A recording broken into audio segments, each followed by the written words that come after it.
going to jump right into it.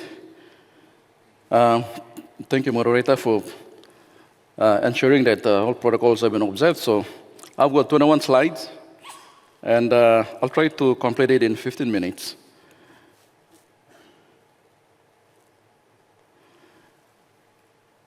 I hope to convince investors that Fisheries is ready for your equity investments and whatever capital that you may have.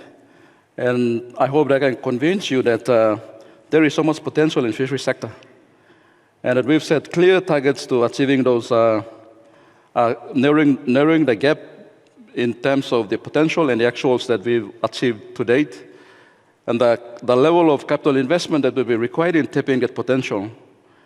And I'll go very quickly in presenting to you some of the investment opportunities that you might be interested to look into. We've done a bit of structural reforms and legislative changes in the last 24 months, and we are convinced that we are ready for investment. And I'd like to conclude by summarizing everything that I've said. Now, for some of you who may not know your fisheries, especially Papua New Guineans, NFA is challenged as a regulatory authority to manage 2.4 million square kilometers of exclusive economic zone. We have 17,000 kilometers of coastline, 4,250 kilometers of extended reefs, systems, delta,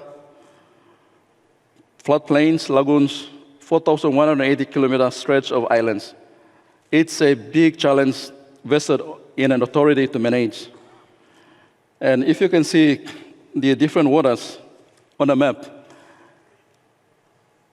the only area in the waters that we don't manage or doesn't come under the regulatory framework of the NFA is those within 3 miles, and those are provincial waters. So you can already imagine the immense challenge that the NFA has in terms of making sure that the fisheries that we manage is sustainable. In terms of fisheries investment and business in this sector, as long as the resource is sustainable, your profits will be sustainable into the future. We destroy the resource today, you don't have business and investment tomorrow.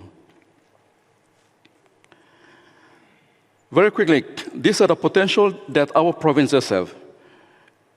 At a modest sustainable harvest level of 5 kilograms per hectare per year, we can safely harvest over 600,000 metric tons of fish.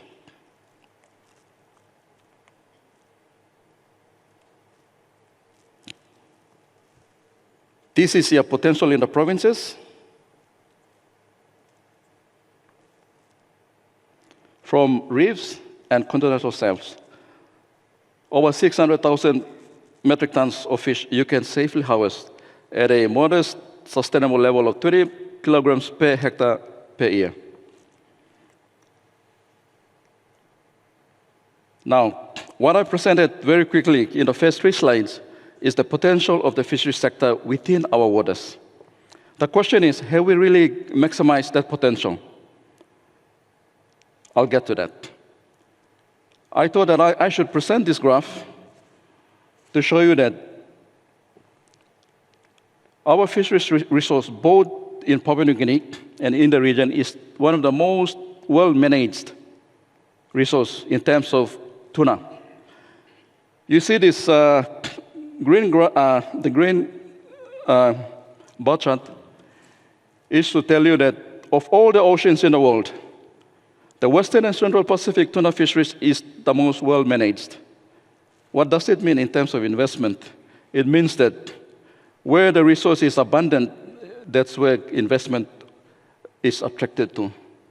In our region, Western and Central Pacific Ocean, yellowfin tuna, skipjack tuna, big-eye tuna, the tuna species have been well-managed for the last 40 years. That's why all investment are coming to our region.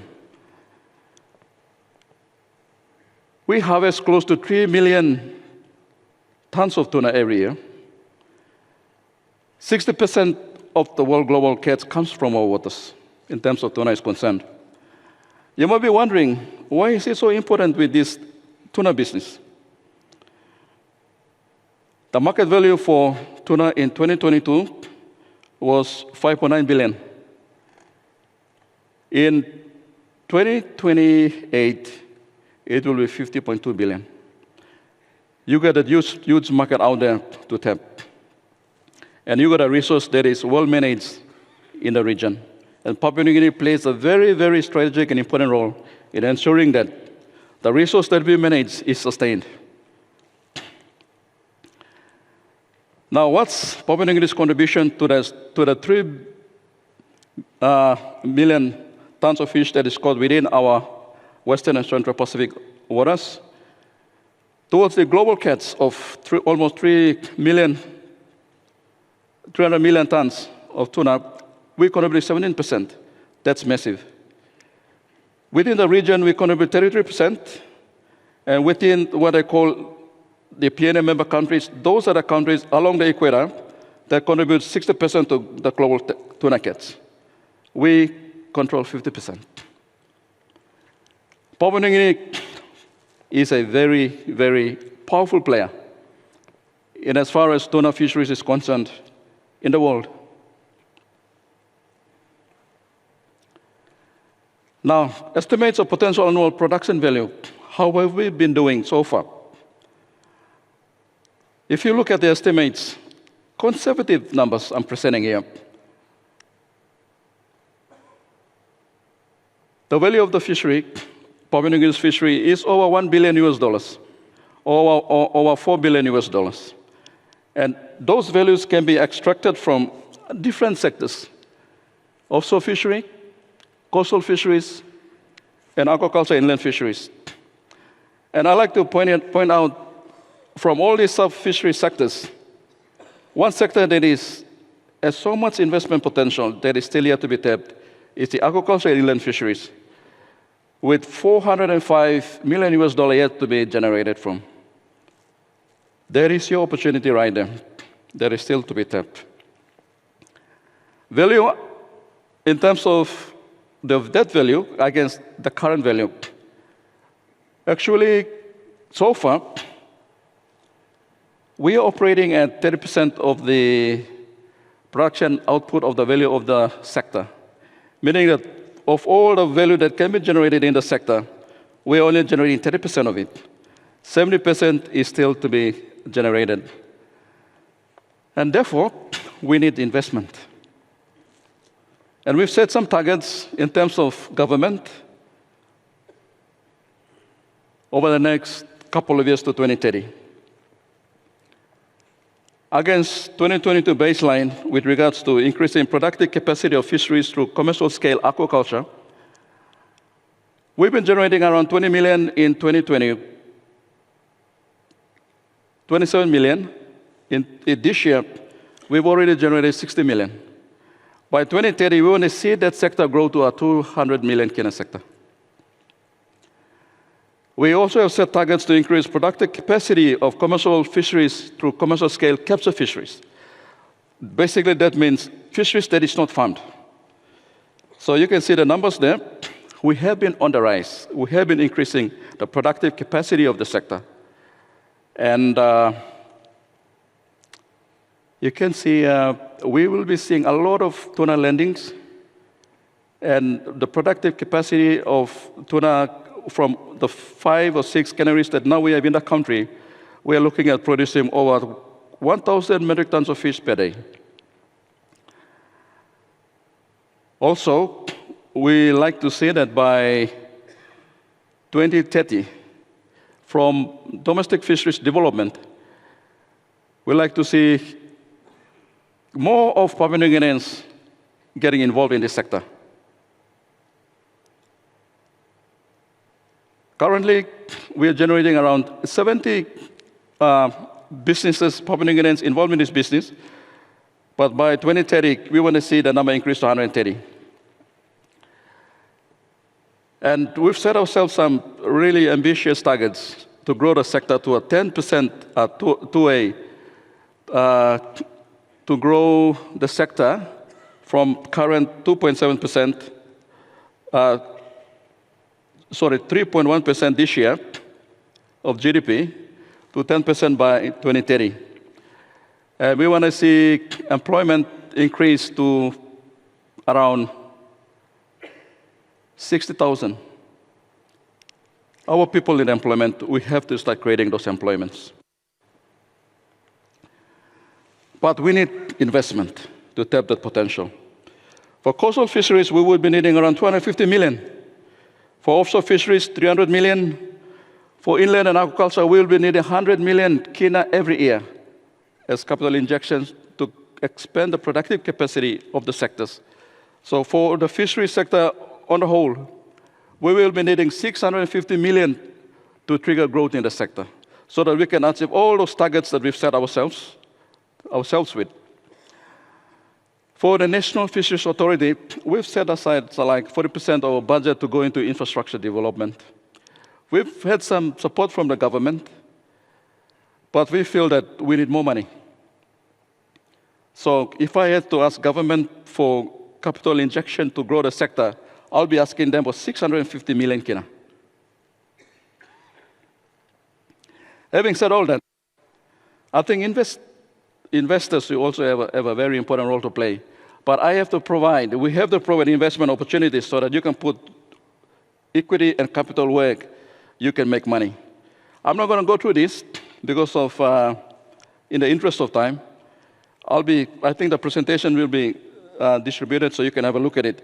So these are the investment opportunities in the sector. You got tuna fisheries, you got prawns, you got lobster, you got crab fishery, you got reef fin fish, even you got aquaculture.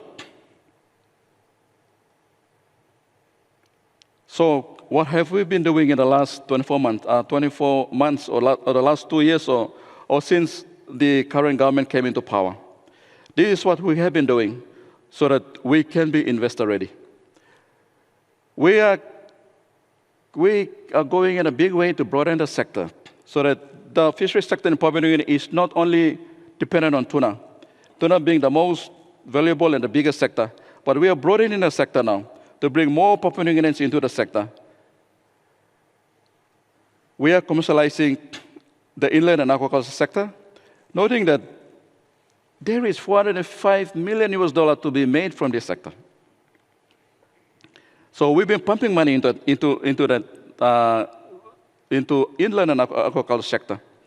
We have highlanders growing and selling fish now. We'll be exporting the first produce from the highlands overseas next year or very soon. So we have been doing those things.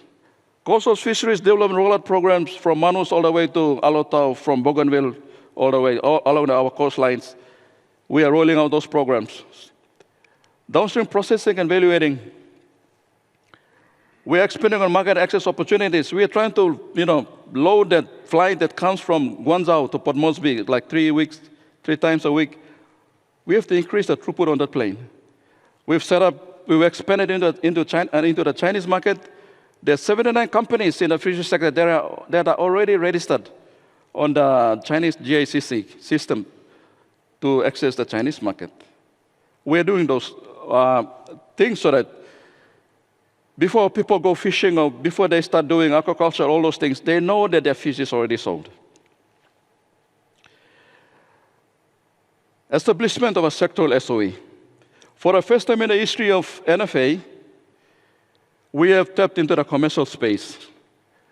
Government has instructed us to set up a sectoral SOE so that it can really go into business and start tapping into those untapped sectors. An appropriation bill is before the State Solicitor's Office. So once it's passed by Parliament, the landscape, insofar as maximizing economic benefits from this resource, will change. We'll be generating more revenue, more value from this resource as this sectoral SOE come on stream to address inefficiencies in the industry and to maximize returns for our people. NFA will remain a regulatory authority. We are modernizing all the fisheries management plans. We are fostering partnerships to deliver critical development infrastructures. We've been talking to Ports Authority, PNG Ports. We've identified a number of critical infrastructures to build. So we are hoping that we'll be rolling them out starting next year going forward. We renewed drive to encourage FDI. A few weeks ago, we met with some really big global tuna players. In the global tuna business, you have 3 big global tuna players that control over 1 million tons of fish, and they control the world tuna trade. 2 of them are coming to Papua New Guinea. One is already there, but they're going to increase their presence. So that's an exciting news for the fishing industry. Domestication policy, the Prime Minister will be launching that policy in the first quarter of next year. What does that mean? It means that more and more of our Papua New Guineans will be involved in the sector, and we will step up in our aspirations to make sure that much of the commercial production of this sector falls in the hands of our citizens. And it is in line with the earlier presentation by the Mineral Resource Authority lawyer talking about, changing legislations and all that. We also along the same path as well. Legislative changes, we are also doing that in terms of reviewing the fisheries management plan, delivering the domestication policy, and one interesting initiative that is homegrown, which has been adopted and endorsed by forum leaders in the region. What do I mean by forum leaders? Those are the prime ministers and presidents of all the post-violent countries have embraced and endorsed the Eastern Border Initiative. That initiative is led by Papua New Guinea, and it is to promote the development of the tuna fishery for the benefit of our Pacific people. We have been leading that initiative, and we are hoping that much of the benefit will trickle back to PNG. And important projects like the Special Economic Zone in Medang, the PMIZ, and all that, commercial scale investments will finally be finally able to realize those important projects going forward. We cannot do a lot of those things alone as a nation, as Papua New Guinea, in terms of tuna fishery. We need the support of the region because this fishery is migratory. You don't own that fish. It travels beyond national boundaries. In conclusion, we need a capital injection of $650 million to tap